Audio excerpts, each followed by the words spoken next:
ये पंडितों ने क्या घुट्टी भी रखी है कि सब सारे मलाईदार विभागों में वो बैठेंगे और जब निषादों की बात आएगी तो छोटा सा 200 करोड़ रुपए का मत्स्य। जो पहले वाला बयान था वो तो ये था कि ऋषि जी ने खीर दी, खीर खाई और खीर खा रहे थे दशरथ जी के, राम जी पैदा हो गए तो असली पुत्र जो है वो ऋषि के कहलाएंगे, दशरथ के नहीं कहलाएंगे। नहीं। अब सत्ता ने बदल दिया, मंत्री बनने के बाद बदल गया आप।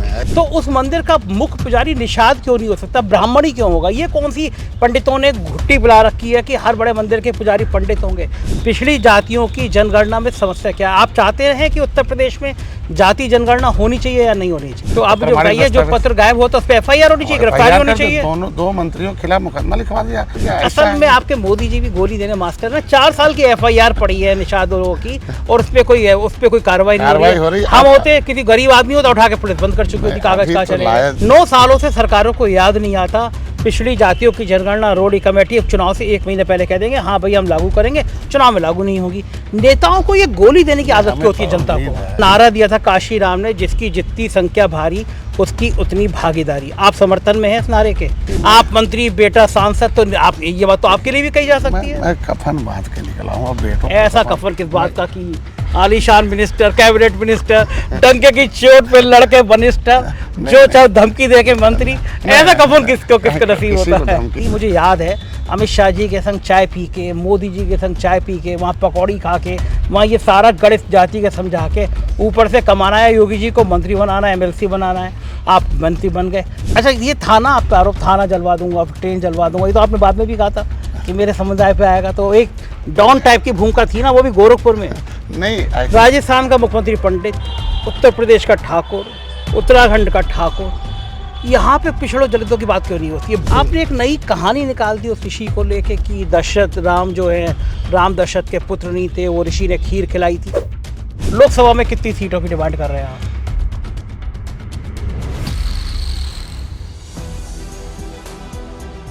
नमस्कार, मैं हूं संजय शर्मा, आप देख रहे हैं 4PM news network. Uttar Pradesh सरकार के एक मंत्री हैं, मेरे नामा राशि है, नाम है संजय निषाद। बड़े ऊर्जावान हैं, बड़े जुझारू हैं और मुझे लगता है संजय नाम के लोग होते भी ऐसे हैं। अपनी तारीफ़ करने का मौका मिल रहा है तो मैं कर रहा हूँ। बहुत बड़े बड़े आंदोलन किए उन्होंने यहाँ तक आने के लिए, बड़ी बड़ी धमकी दी, बड़ी बड़ी चुनौती दी। मीडिया के चैनलों ने भी कभी उनका स्टिंग ऑपरेशन किया, कभी उनकी बात को चलाया। लेकिन ये मैंने देखा है कि कई नेता ऐसे हैं जो पिछड़ी जाति या दलित जाति से आते हैं, मीडिया की मेहरबानी रहती है उन पे कि उनको थोड़ा सा परेशान किया जाए। ये मैंने कई बार देखा है और संजय निषाद के साथ भी ऐसा हुआ, चुनाव से पहले ऐसा हुआ। उनको रोकने की बड़ी कोशिशें की गई, जानबूझ के कुछ स्टिंग टाइप की चीज़ें कराई गई, क्योंकि संजय निषाद सत्ता में भागीदारी चाहते थे निषादों की। मैंने जब पहली बार इनका इंटरव्यू किया, मेरे ऑफिस आए थे, मैंने पहली बार इंटरव्यू किया, ईमानदारी की बात है तब तक मैं इनको बहुत इंटेलेक्चुअल समझता नहीं था, ये मेरी गलती थी।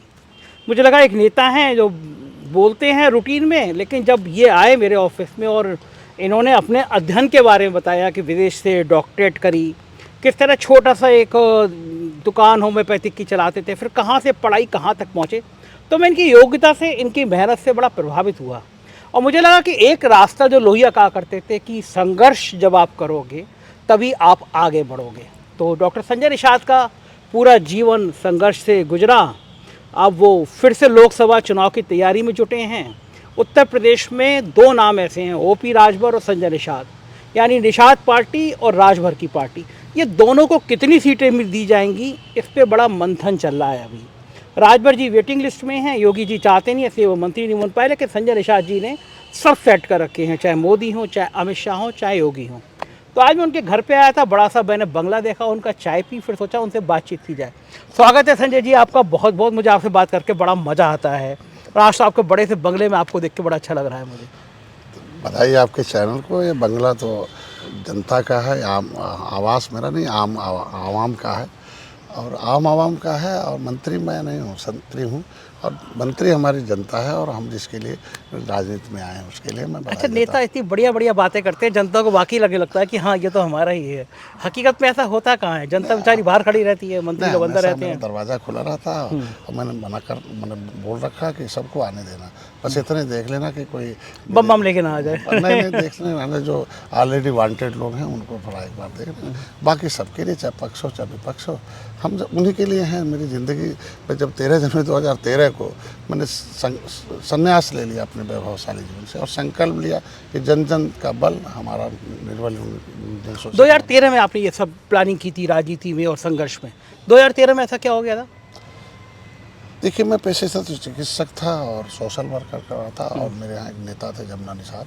और जमुना निषाद जी। उस समय वो जेल में थे और जेल में वो लोग और तमाम सूत्रों से पता चला कि उससे मिलने जाया करते थे।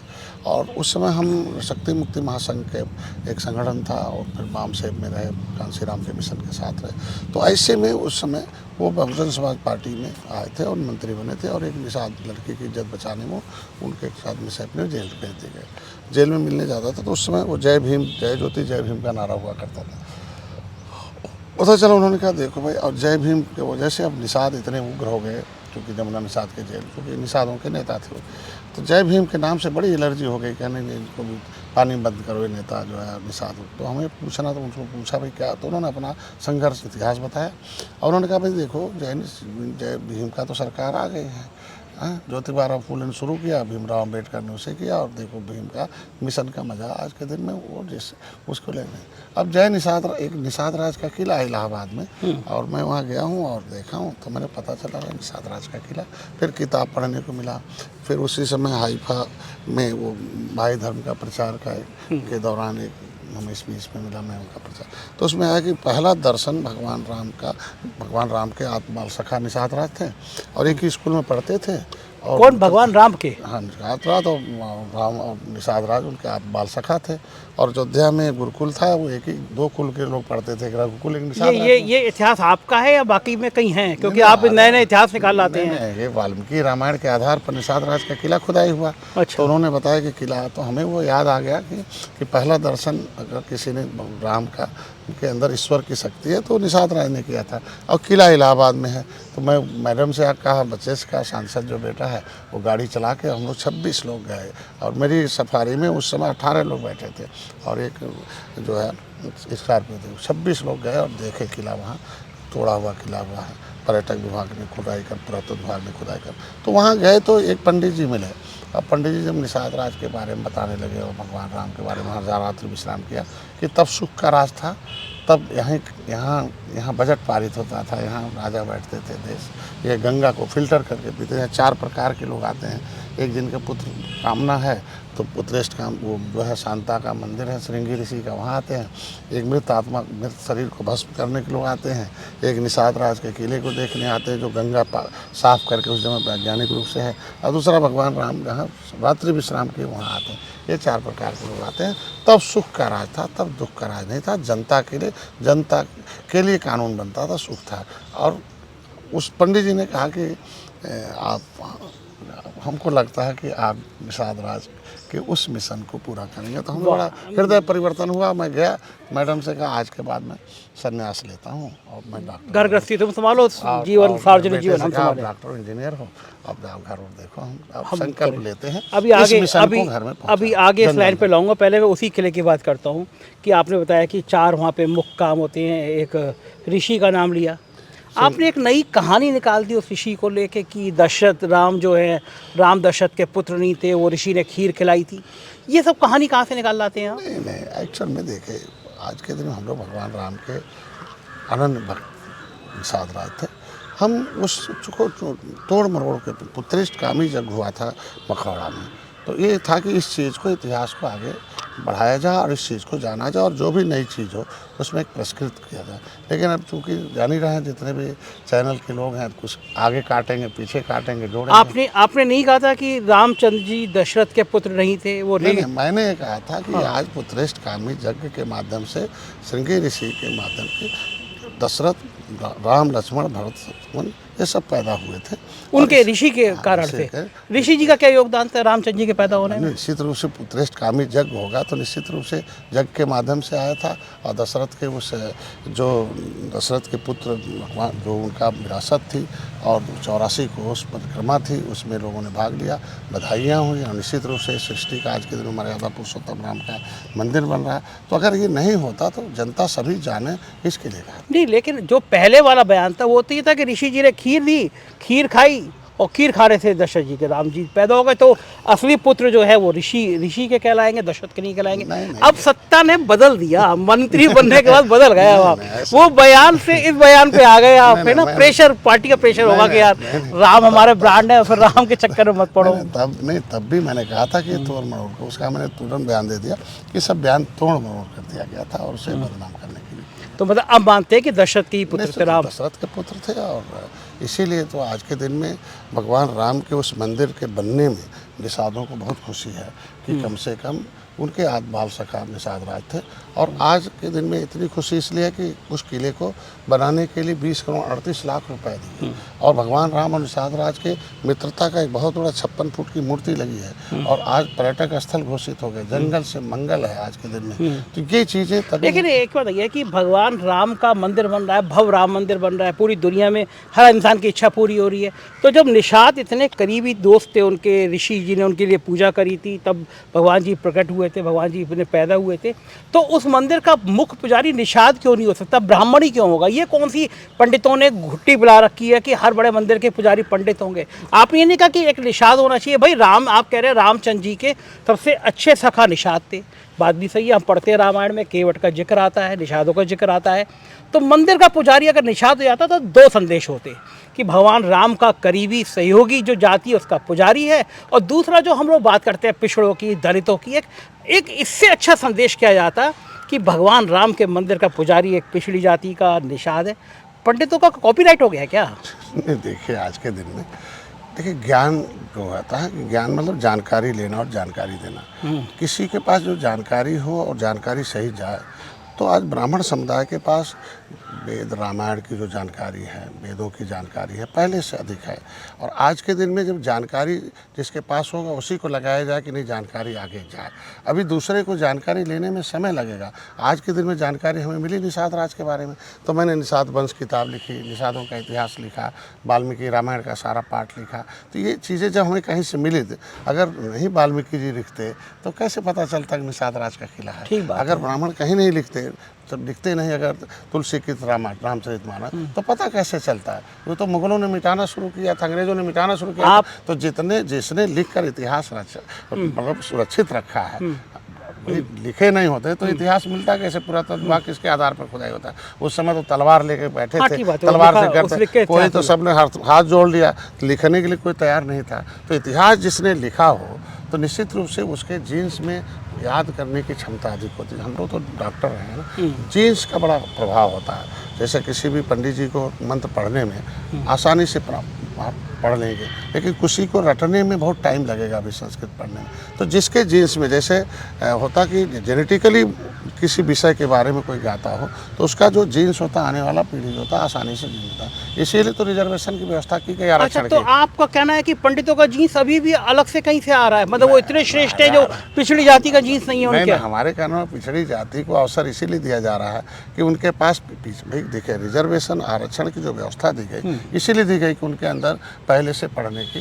भाई अंग्रेजों से लड़े, मुगलों से लड़े, सड़क तो थी नहीं, नदी से आते थे अंग्रेज मुगल, तो नदी में कौन था? निषाद थे। तो मारपीट हुआ, कटकाट मार हुआ, कानून बना के अंग्रेजों मुगलों ने उजाड़ दिया। तो उजड़े परिवार के पास ज्ञान कहाँ से होगा? उजड़े परिवार के पास अभी शिक्षा कहाँ से होगी? तो इसीलिए तो व्यवस्था दी गई कि ऐसे लोगों को शिक्षा देने के लिए शिक्षा में रिजर्वेशन दो, नौकरी में रिजर्वेशन दो, लोकसभा विधानसभा। तो रिजर्व जो पिछड़ा है, तो इसके उन्होंने निश्चित रूप से ज्ञान में पिछड़ा है, बुद्धि में पिछड़ा है, शिक्षा में पिछड़ा है। तो अभी भी वो इस लेवल पे नहीं हो पाया कि राम मंदिर का पुजारी बन पाए? अवसर दिया जा रहा है आखिर आज के दिन में। आप इसका समर्थन करते नहीं करते कि राम मंदिर का पुजारी कोई पिछड़ा दलित समय आने पर हो जाएगा। अभी देखो, ये तो भारतीय जनता पार्टी है कि दलित की बेटी को, आदिवासी की बेटी जो है आज राष्ट्रपति है, आदिवासी की बेटी महिला जो कहते थे धर्म में कि स्त्री शुद्ध पापी जो ने जन्म थे, प्रचार करते थे। आज के दिन में महिला को अवसर दिया।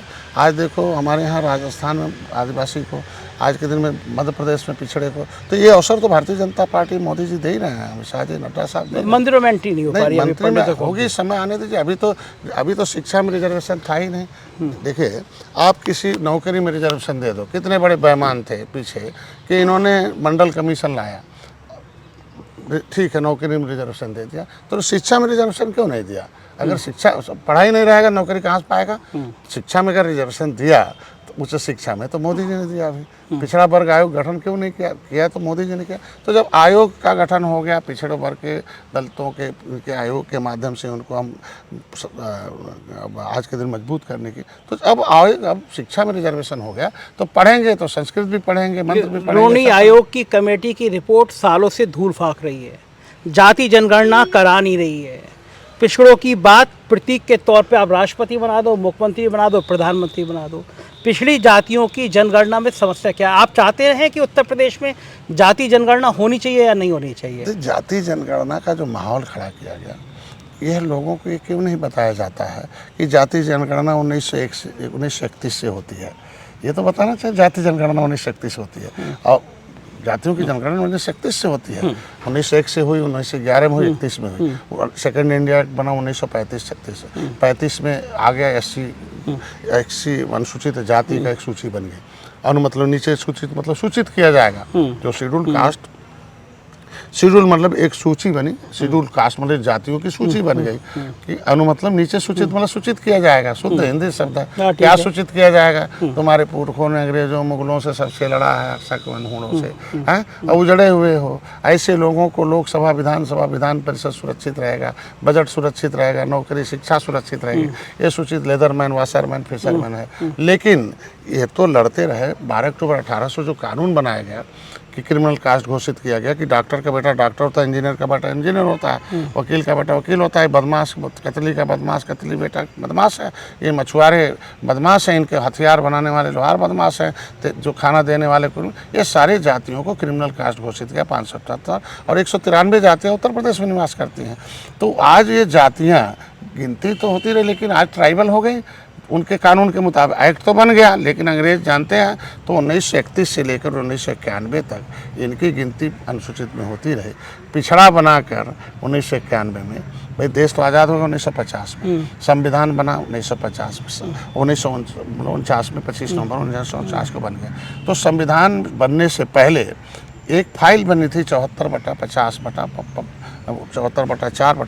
पब्लिक फाइल उसे है कि सभी राज्य सरकारों से उसे मंगाया गया कि कौन सी जातियाँ, who are leatherman, who are fisherman, who are जो है मिल्कमैन। ये आरबी रसेल, हीरालाल और विलियम कुक की रिपोर्ट के अनुसार कि कौन लेदरमैन है, कौन वाशरमैन, कौन फिशरमैन, कौन मिल्कमैन है, इसके आधार पर कौन सोशली, एजुकेशनली, इकोनॉमिकली बैकवर्ड है, और इतिहास में किसके साथ छुआछूत है। जो कि 1950 में तो संविधान के मुताबिक कानून बन गया कि किसी के साथ भेदभाव नहीं होगा, लेकिन इतिहास में किसके साथ छुआछूत होता है। ऐसे जातियों को सूची बना दी गई, और ऐसे जातियों के आधार पर संविधान में सूची बन गई। संविधान में 66 समूह बन गया। ये मैंने ये किताब लिखा है कि ये मछुआरों को 1931 से 1991 तक SC में। मैं दर्शकों को दिखा दूं, संजय निषाद जी की बढ़िया क्वालिटी है, ये पढ़ते लिखते बहुत है। और किताब है मछुआरों को 1931 से 1991 तक SC में गिनती और मझवार तुरहा SC का प्रमाण पत्र भी मिलता था।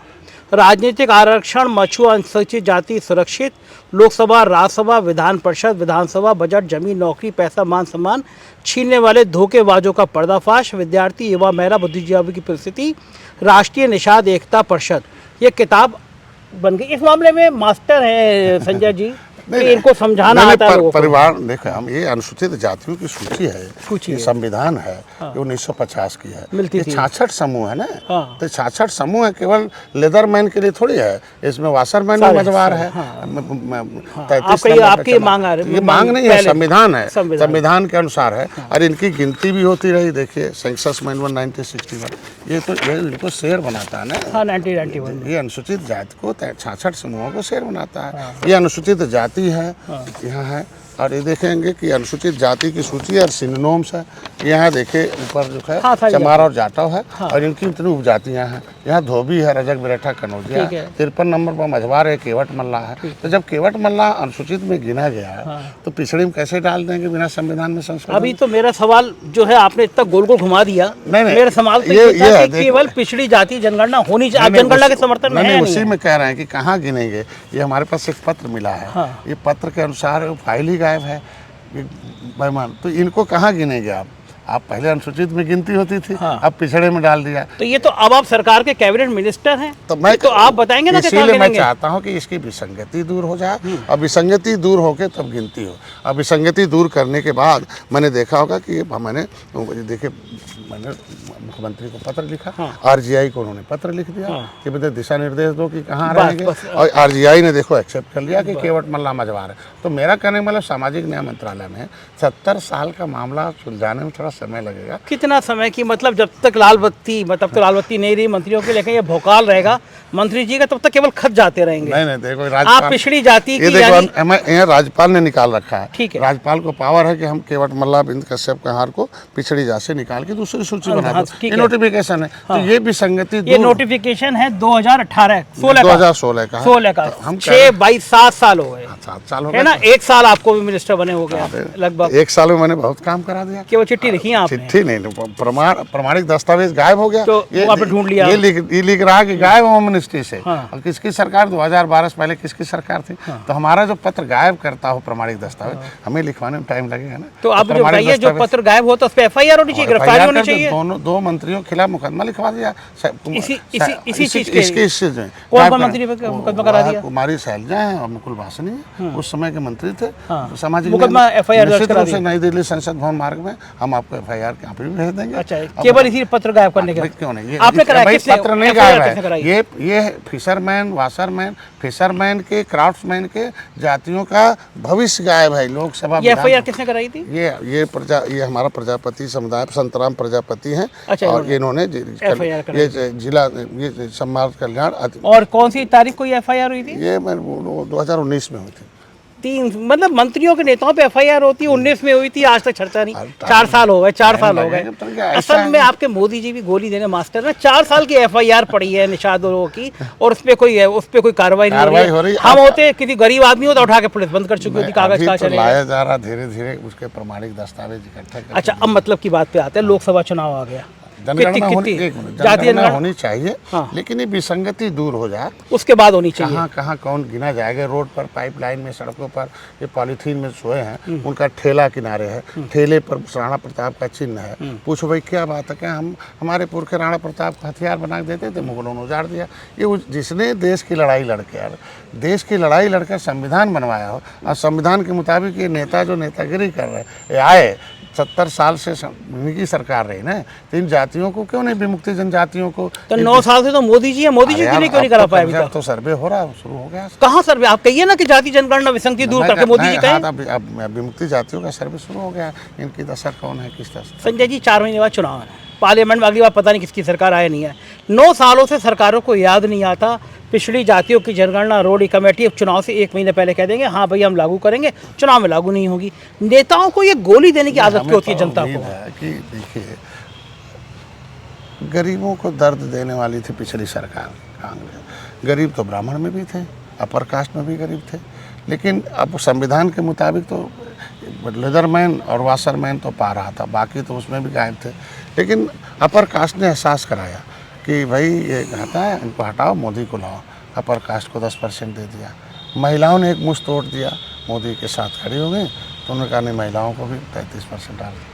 ये जो 35% आरक्षण है ये 2034 से मिलेगा। मोदी जी किस अवस्था में होंगे आप भी जानते हैं, सुबायु में। लेकिन जो है संविधान में पार्टी में क्यों नहीं अभी जो चुनाव हुए 3 राज्यों में, इसमें लागू कर देते, 50% महिलाओं को टिकट दे देते। निश्चित रूप से सिस्टम है, संविधान में लिखा हुआ 1950 है। अब बैकलॉग करके दलितों को अवसर मिला, लिखा तो गया, संविधान में आ गया तो आएगा। तो ये मुझे बताइए, एक नारा दिया था काशी राम ने, जिसकी जितनी संख्या भारी उसकी उतनी भागीदारी। आप समर्थन में है इस नारे के? हम कह रहे हैं उनकी सरकार थी 4 बार उत्तर प्रदेश। नहीं, हमारा तो आपसे सवाल है। नहीं, हमारा सवाल यह है कि बाबा साहब के इस नारे का आप समर्थन करते हैं कि जिसकी जितनी संख्या भारी उसकी उतनी भागीदारी? ये नारा, आप इस नारे को, इस विचार को समर्थन करते हैं नहीं करते हैं? देखिए, संख्या अगर भारी है और अगर वो मजबूत है, नहीं समझे, और मजबूत घोड़े को भी उसी में आप रख देंगे तो कमज़ोर घोड़े, कमज़ोर जैसे मजबूत घोड़ा कमज़ोर घोड़ा है, तो एक ही टोकरी में दोनों को रख देंगे तो निश्चित रूप से मजबूत वाला सब खा जाएगा, कमज़ोर वाला कमज़ोर हो जाएगा।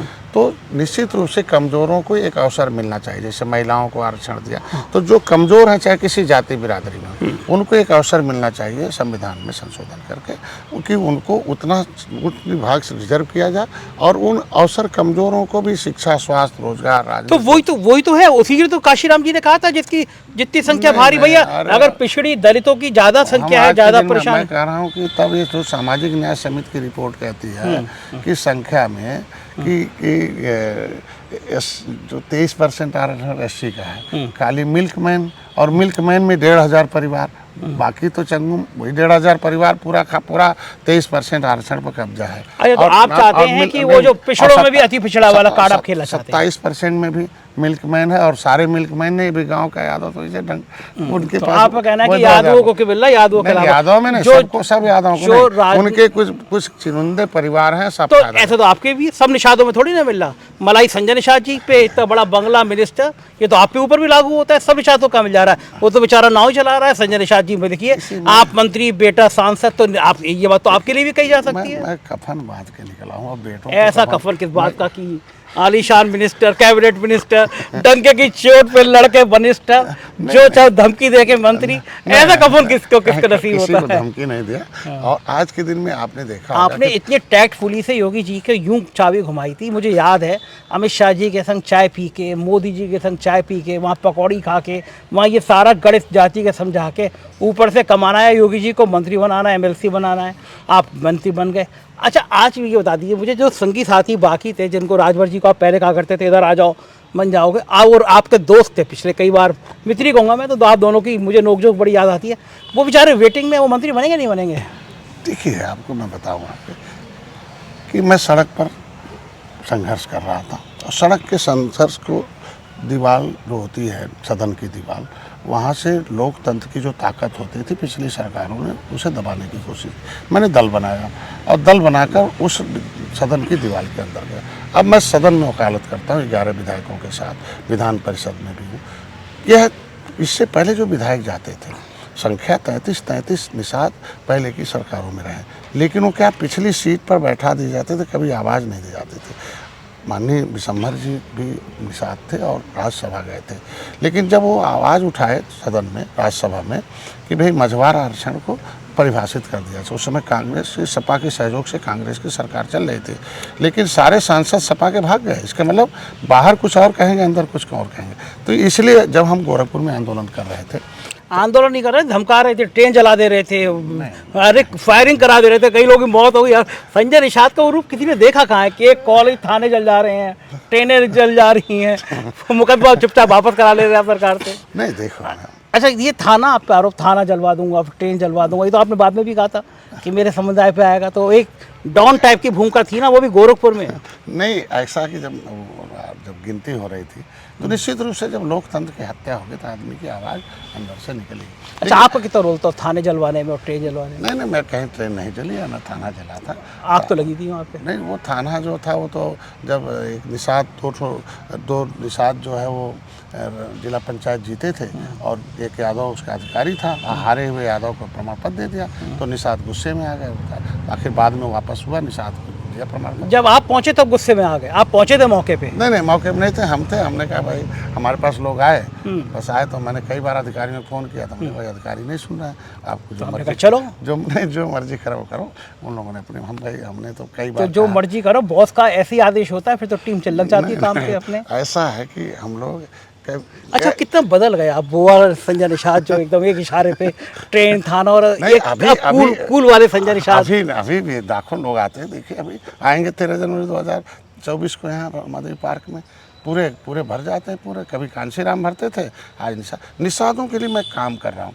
पहले आरक्षण तो ले नहीं पाए आप निषादों को। पिछली बार आपने कहा था कि सरकार में मंत्री बनने से पहले, चुनाव से पहले आपने कहा था दिलवाऊंगा आरक्षण, निषादों को आरक्षण तो नहीं आ रहा। मैंने कहा देखो, जाट आंदोलन हो रहा है, 1 महीने से बैठे हैं रेल पर, आप भी आओ और आप भी अपना आंदोलन करो, मिलेगा। लेकिन सब उस तत्कालीन सपा की सरकार थी, चंगू मंगू ने गोली चलवा दी। और एक भाई मेरा मारा गया, मेरे आंखों के सामने मारा गया। मैंने संकल्प लिया कि अब किसी दूसरे का बेटा नहीं मारा गया। अब मैं अपने परिवार सहित आंदोलन, मेरी बहन, मेरी बहू, मेरी बीबी, मेरे बच्चे मेरे साथ रहते। मैंने कहा बेटा अब नौकरी छोड़ो और आओ कफन बांधो, और अब मेरे घर का बेटा मरेगा, अब दूसरे का घर का बेटा नहीं मरेगा। और आंदोलन में जब भी हम कहे तो सब सरकार में आ गए तो सदन में आंदोलन होता।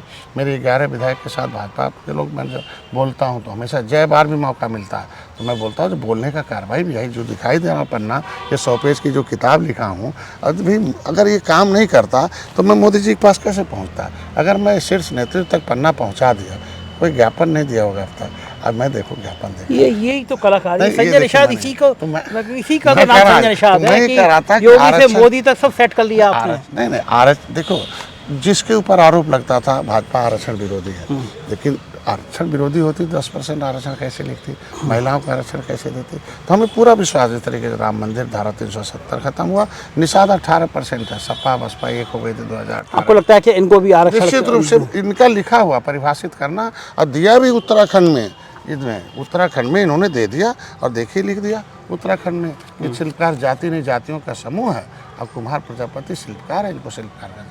उसी तरह के उत्तर प्रदेश में निषाद मछुआर जाति नहीं जातियों का समूह केवल।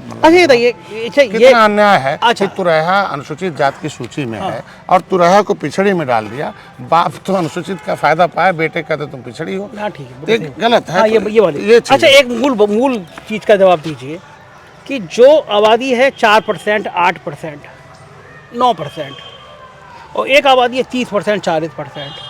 राजस्थान का मुख्यमंत्री पंडित, उत्तर प्रदेश का ठाकुर, उत्तराखंड का ठाकुर, यहाँ पे पिछड़ों दलितों की बात क्यों नहीं होती है? बड़े बड़े राज्य इनमें सब में, उत्तराखंड उत्तर प्रदेश दोनों में ठाकुर। कभी आप कह पाएंगे उत्तर प्रदेश में भी कोई पिछड़े को, किसी दलित को मुख्यमंत्री बनाओ?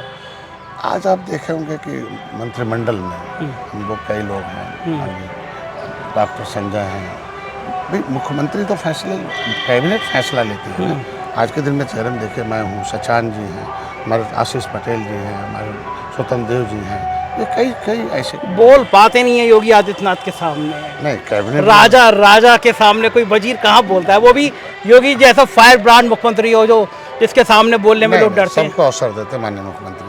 हाँ, और आपकी पटने लगी है? नहीं पटने आजकल आपकी दिल्ली में ज्यादा पट रही है या यूपी में ज्यादा पट रही है? दोनों तो पट ही नहीं सकती है, तो सब जानते हैं। अब ये बात तो राजनीति में छुपी नहीं है, जिसकी दिल्ली में पट रही है उसकी यूपी में कट रही है, और जिसकी यूपी में पट रही है उसकी दिल्ली में कट रही है। हमारे लिए दोनों सब नहीं चलते। ज्यादा कौन? अच्छा, दिल्ली ज्यादा करीब है, यूपी ज्यादा करीब? हमारे लिए दोनों करीब है, बराबर, थोड़ा बहुत तो संतुलन। हम दोनों जगह। आपको नाश्ता, चाय नाश्ता बढ़िया कौन कराता है, प्रधानमंत्री या मुख्यमंत्री? जाते हैं वहाँ बिना चाय के बिना पानी।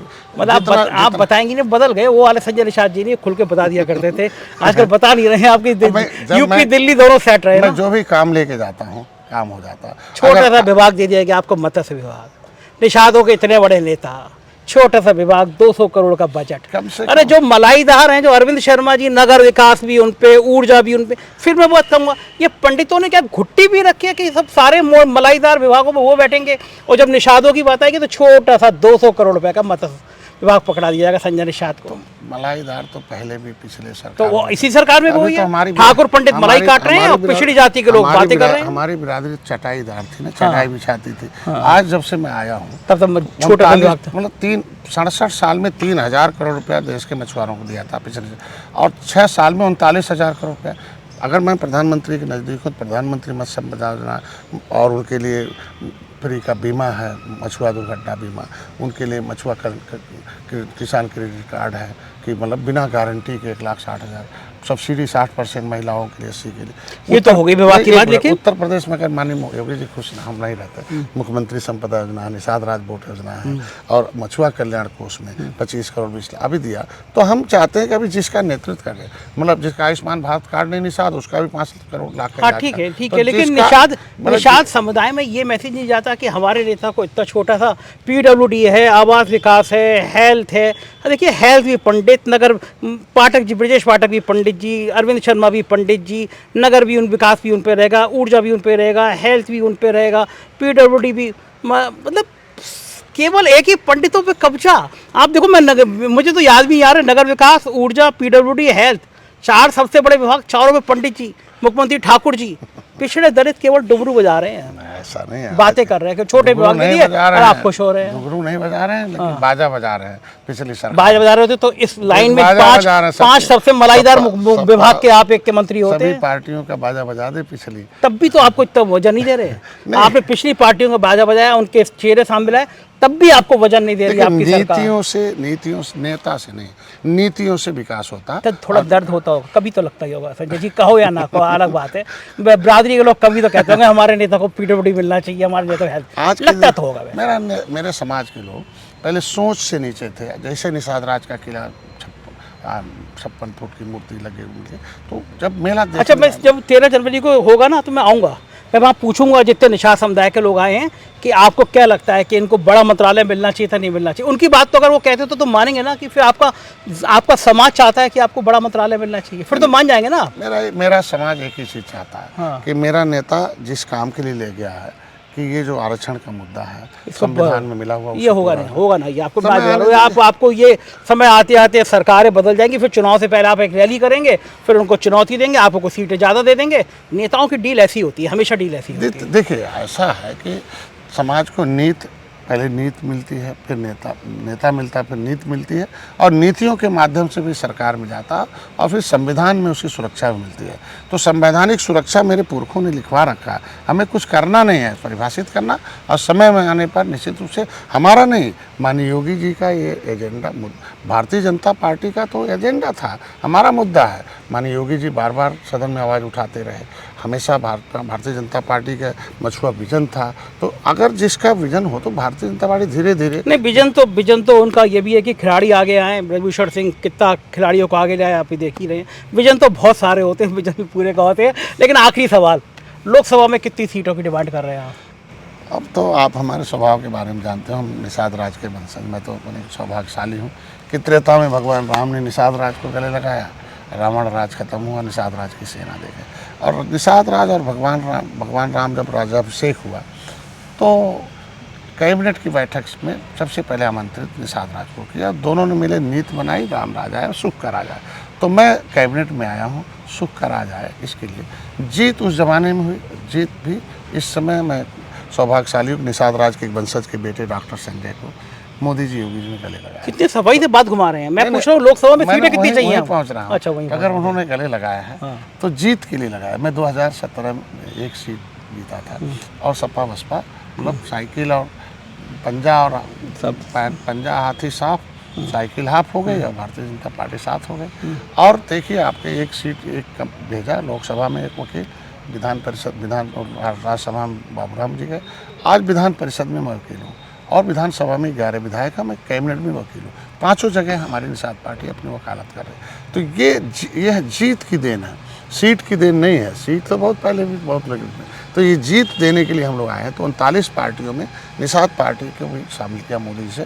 तो उस दिन हमें अवसर मिला था बोलने का, मतलब दिल्ली में, और मैं मोदी जी को धन्यवाद दूंगा कि उन्होंने आश्वस्त किया कि ट्रस्ट व्यवस्था को 5वें नंबर पर लाएंगे, 3रे नंबर पर लाएंगे, और विश्व गुरु बनाएंगे, और जो भी है बजरंग। नहीं, आपकी देखिए सारी आइडियल बातों से मैं इसलिए सहमत नहीं हूँ कि जीडीपी के आंकड़ों में हेराफेरी की गई। 80 करोड़ लोगों को 2 वक्त की रोटी देनी पड़ रही है, यह अर्थव्यवस्था है। देश में अमीर और अमीर होते जा रहे हैं, गरीब और गरीब होता जा रहा है। इसलिए इन बातों का सवाल यही है, लोकसभा में सीट कितनी मांग रहे हैं? देखिए, हम मांगते नहीं हैं, और हम तो गृह मंत्री जी बुलाया जाते हैं। ऐसा कोई नेता नहीं होता जो मांगता नहीं है, बताता नहीं है मंच पे, ये अलग बात है। आपने देखा होगा कि अच्छा, पिछले तीन सीटें एक से आगे बढ़ेगी बीजेपी, नहीं बढ़ेगी आपको? पिछले बार मैंने उनसे पिछली बार तो मांगी थी आपने सीटें? हमने मांगी थी, और कैसी मांगी थी, हमने कहा कुछ मांग नहीं रहा, हमें हारी हुई सीट दे दीजिए।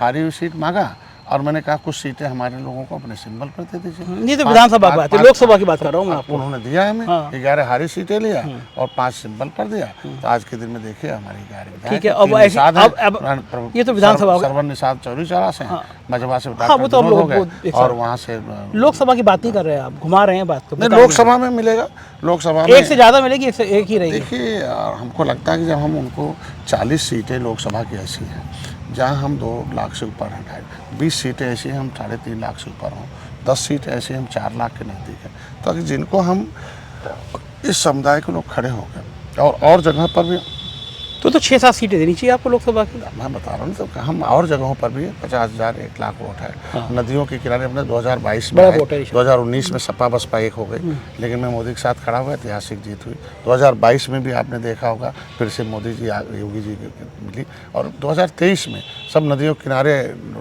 बड़े बड़े महानगर हैं और सब जीत। तो हम जब जीत दर्ज करा रहे हैं तो निश्चित रूप से हमारा जो मुद्दा आरक्षण में मिलेगा, सीट भी मिलेगी, और सीट देंगे अच्छी खासी सीट, अच्छी खासी सम्मान देंगे। इतना आपको चाहता हूँ कि लोकसभा में भोजन भरी थाली अपनी वकील लेके जाएगी। बहुत बड़ा शुक्रिया शुक्रिया।